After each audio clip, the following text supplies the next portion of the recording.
뭐 아무것도 진짜 내 몸에 이제 암이 있다는 걸 잊어먹게 되고 편하죠.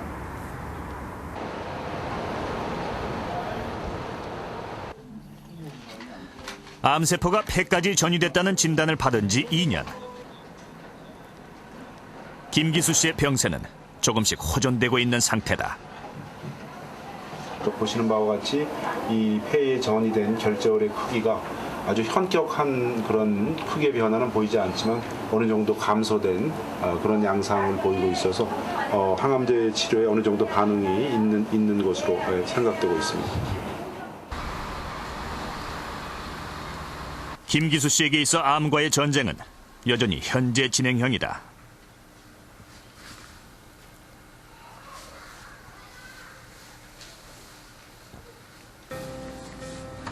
그러나 그는 더 이상 무기력하지 않다.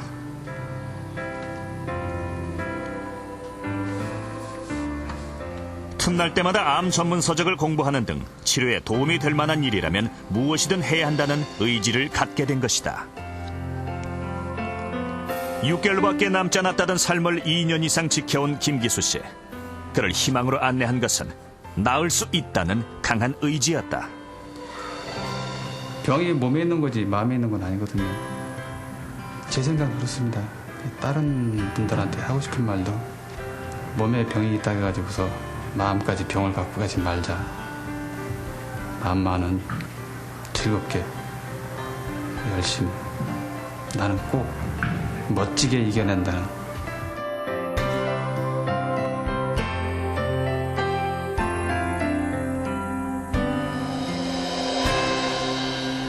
말기암 판정을 받았던 김기수 씨와 척수마비 환자인 영국의 얀 스템.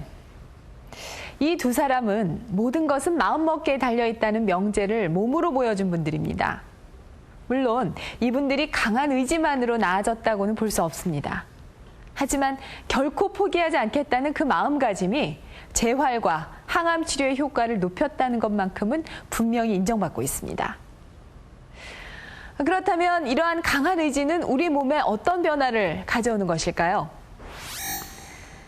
그 비밀은 바로 뇌에서 분비되는 신경 전달 물질에 있습니다. 긍정적인 생각을 하면 뇌에서는 행복의 호르몬이라고 알려져 있는 세로토닌과 엔돌핀이 분비되는데요. 이것이 우리 몸의 스트레스를 감소시키고 나아가서는 면역력을 증가시킨다는 것입니다. 이러한 분석을 토대로 생로병사의 비밀에서는 우울증과 제2형 당뇨 환자 9명을 대상으로 3주에 걸친 의지 강화 프로그램을 진행했는데요. 이들에게 과연 어떤 변화가 일어났는지 알아봅니다. 경상남도 진주시 산청군. 최경숙 씨는 오늘도 딸 지원이의 온몸에 보습 로션을 발라주고 있다. 배만. 아니요, 여기. 초등학교 3학년인 지원이는 아토피성 피부염을 앓고 있다. 온몸에 발진이 난 상태. 가려움을 참지 못하고 긁어서 생긴 상처들이다. 학교에서는 크림을 제가 못 바르잖아요. 그래서요, 막 간지럽고 괴롭고 부끄럽고 창피하고.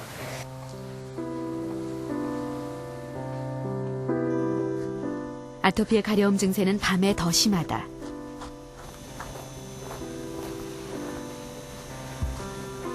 최근 증상이 악화된 지원이의 경우도 가려움을 못 이겨 밤새 5번이나 깰 정도다. 매일 밤 반복되는 아이의 고통.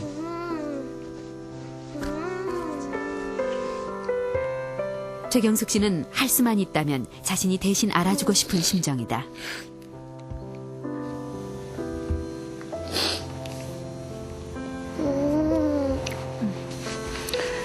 안 긁고 하룻밤만이라도 푹 잤으면 소용이 없을 것 같아요.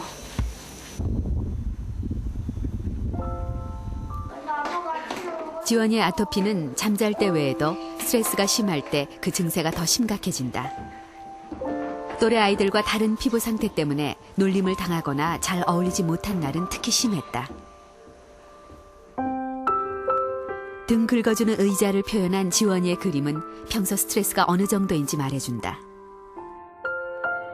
학교 도서관에서 가서 책 읽을 때요. 막 언니들이 책 좀 봐, 하고 싶다면서 내가 언니가 옆에 가면요. 언니들이 다른 곳에 가자 이렇게 하면서 다른 곳에 가서 앉아서 읽어요. 그게 제일 좋죠. 그런데 최근 지원이는 병원에서 약물 치료와 함께 음악을 이용한 심리 치료를 권유받았다. 지원이가 듣고 있는 음악 속엔 바이노럴 비트라는 특수한 신호음이 숨어 있다.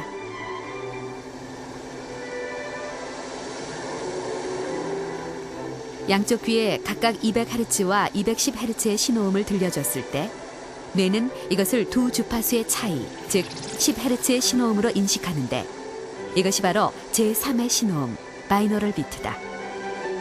이 신호음이 뇌간의 신경핵을 공명시키고 그 신호를 대뇌 피질로 보내 기존의 뇌파를 변화시킨다는 것이 바이노럴 비트의 원리다.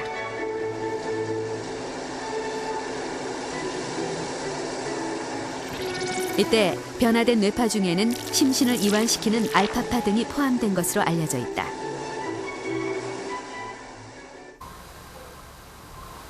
바이너럴 비트를 들은 지 3주. 지원이에겐 어떤 변화가 있었을까? 음악을 듣기 전엔 밤마다 온몸을 긁어 상처를 냈던 것과 달리 지원이는 편안히 잠들어 있었다. 잘 때요. 그 간지러울 때 막 깨잖아요. 그때 노래 들으면 금방 잠들고 뭐 간지러운 것도 덜 간지럽고 이래요. 피부 상태에도 큰 변화가 있었다. 너무 잘 됐어요, 선생님.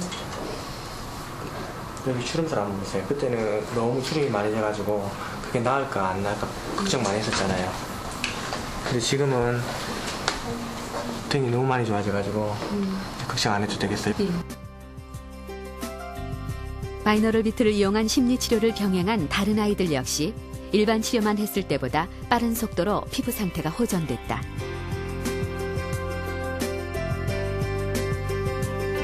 분명히 다른 이상이 없는데 더 이상 좋아지지 않는 경우가 있었어요. 이런 경우에 제가 계속 분석을 해보다 보니까 심리적인 문제가 벽에 부딪히는 거예요. 우울하다거나 힘들다거나 또 좀 자기 마음에 불안감이 있다든가 그런 것들이 있어가지고 그런 것들이 해결이 안 되면 아토피가 또 해결이 안 되는 것을 발견했습니다. 그런 것들이 해결이 되면서 같이 아토피도 같이 해결되는 것들을 좀 발견했습니다. 그렇다면 바이너럴 비트가 어떤 작용을 한 것일까? 똑같은 음악 테이프 2개를 준비해 한쪽에만 바이너럴 비트 신호음을 넣고 뇌파 변화를 측정해 보기로 했다.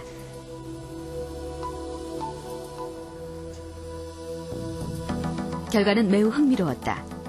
바이너럴 비트가 가미된 음악을 들을 때 소리와 그에 대한 감정을 해석하는 측두엽이 일반 음악을 들을 때보다 눈에 띄게 활성화된 것이다. 안전 어린이가 음악을 듣고 그 음악을 통해서 즐기고 이완하는 데 도움을 줄 수 있었을 것이라고 생각이 되고요. 이렇게 이완되는 상태가 안전 어린이의 전신적인 상태를 어느 정도 호전시키는 데 도움이 될 수 있을 것이라고 생각합니다. 심리적인 안정과 긍정적인 생각은 질병과 싸우는 가장 기초적인 무기가 될 수 있다. 대장암 환자인 김영희 씨는 요즘 서울의 한 병원에서 특별한 치료를 받고 있다.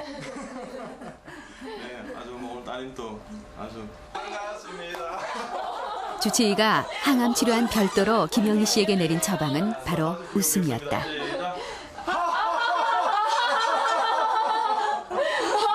사람이 180도로 달라지는 거예요. 내가 죽어야 되겠다고 절망할 때의 그 좌절감과 그 무섭고 두려움 하고요.